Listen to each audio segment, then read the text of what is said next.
Some information presented in this series is based on theory. These theories are not the only possible interpretations. Hello, welcome to the first episode of my playlist, Dramatica.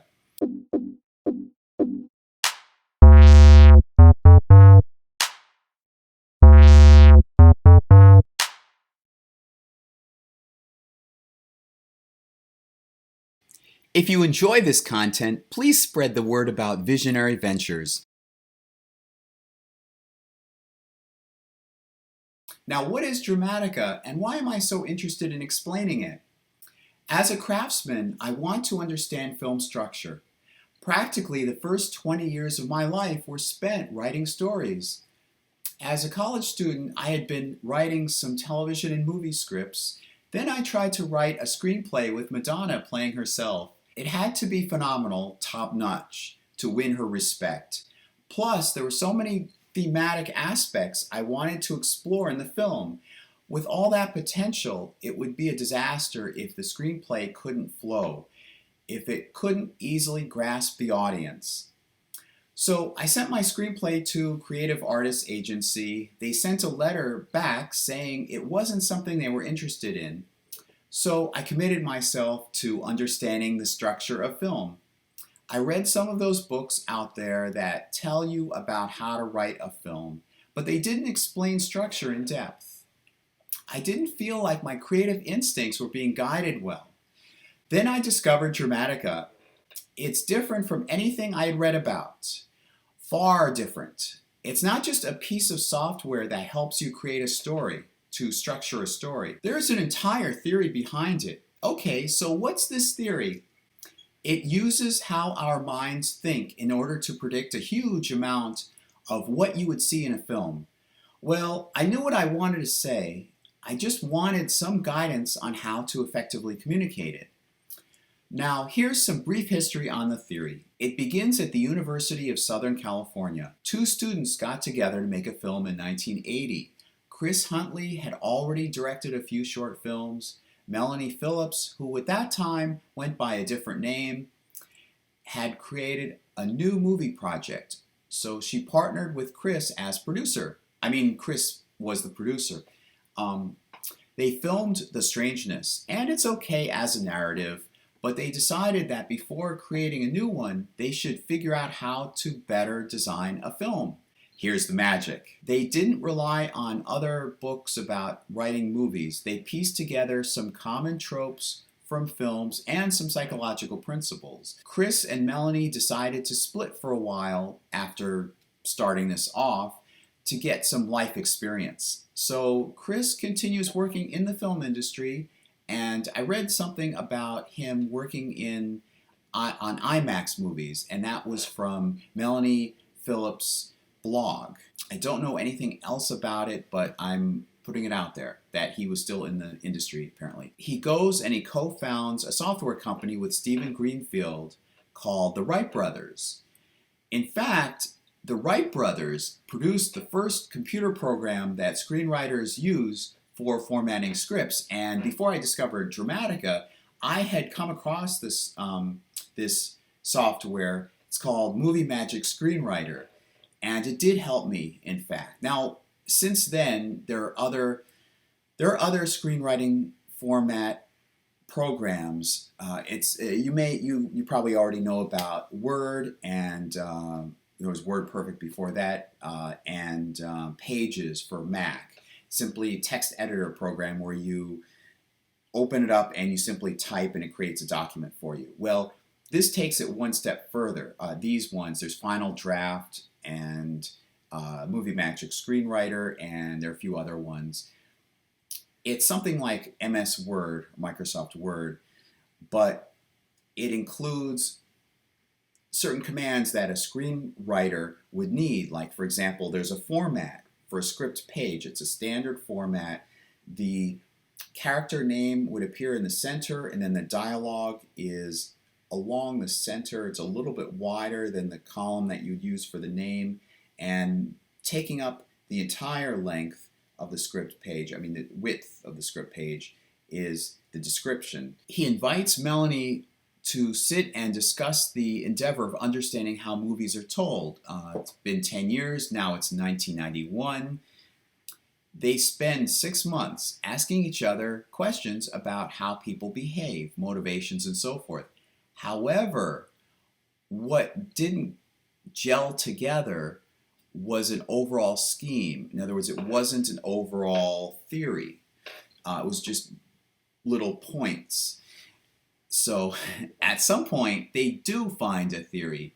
They soon design a model of how our minds work through a conflict. You know how Watson and Crick figured out the structure of DNA? Well, that's something like what happened with Chris and Melanie. Their plan was to incorporate this theory into a book. But Chris and his software partner, Stephen Greenfield, became intrigued with the idea of producing this as a new computer program. Now I'm going to share how you can use this theory to understand stories better. Even if you're not a writer, it'll help you understand the next film you watch. I wanted to share this, and since my channel has already been about understanding oneself better, psychology, it fits right in. So let's get to it. This theory has a lot to it, but it's not difficult to understand as you get the hang of it. A lot of the calculations you can do in your head. Did I say calculations? What do I mean? I'm going to use the term story mind often. The Dramatica software calculates a story form with all sorts of values for a given story. What's the main character's problem? What's the objective story problem? Is the main character a type that changes ultimately? The software gives you a report of all these different values. A huge chunk of this report involves the periodic table. Here's the periodic table for Dramatica. For right now, we'll say this represents the mind at rest, with no conflict. Stories are about conflict with characters. They can't have both. There's a struggle between two values. Dramatica says that what a story really is the mind tackling one conflict through 4 perspectives. We'll talk about these perspectives very soon. It's one of the easiest things to understand. The very act of tackling conflict twists this periodic table. Think of a Rubik's Cube becoming twisted. Some parts become distorted. Well, all of it becomes distorted. So the theory predicts what a particular story will look like. Distorted specifically in the way you want your story to be told. Now, these are the 4 perspectives. You've seen them before in films. In fact, a story that explores its central conflict fully will explore through these 4 perspectives. Dramatica calls them through lines. We have the objective story, the subjective story, the main character, the impact character. Those are the 4. This is where people, even those who describe how to write film, confuse the terminology. I'll describe precisely what the differences are. All 4 perspectives, all 4 through lines, progress in parallel. Now, the story you're watching is actually fluctuating between these 4 as they progress. A little bit through this through line, then a little bit of that through line, and maybe a scene would contain a couple of these through lines in the same scene. The objective story is about the whole landscape of the story. In Jaws, it's about dealing with the shark threatening beach vacationers. It's not about the main character's personal fear of the water. In Star Wars, it's the rebels trying to transport stolen plans to their hidden base so they can destroy the Death Star. In Ghostbusters, it's about the team of Ghostbusters capturing ghosts, of course, and ultimately confronting Gozer. Very interesting story. E.T. is about an alien stranded on Earth, trying to get home. Rocky's objective through line is only about the boxing match itself, the goal of showcasing a captivating match. The through line for Pretty Woman is a bit more complex. It's about a company being stripped and sold. Now, First Blood is about a sheriff pursuing an escaped Vietnam vet. The main character through line is the audience's perspective into the story. What makes this different is that it's the personal side of the main character. In Jaws, the police chief has a personal fear of the water. In Star Wars, Luke is the main character because we bond most closely with him. We follow his arc through the story as he's frustrated being stuck on a farm. We learn about his father as he learns. So we don't know that much more. The two of us are in sync. He wants to avenge his father's death. He wants to become a hero rather than stay on the farm. In Ghostbusters, Peter is the main character. He has this arc of conflict that's not directly involved in the objective story of busting ghosts. It's him beginning as someone focused on getting laid with any woman he can. When he meets Dana Barrett, the impact character, I'll talk about impact characters later on. When he meets Dana Barrett, her presence motivates him, impacts upon him, to demonstrate that he's interested in her for more than just a one-night stand. In E.T., although the objective story is about a stranded alien, we bond with Elliot as he's a younger brother dealing with a father who deserted the family. In Rocky, Sylvester Stallone is clearly portraying the main character. We see intimate moments with him that have nothing to do with the objective story. He's struggling to reach a better life for himself, trying to prove to himself and everyone else that he's not just another bum from the streets. The main character in Pretty Woman may be difficult to pinpoint, however.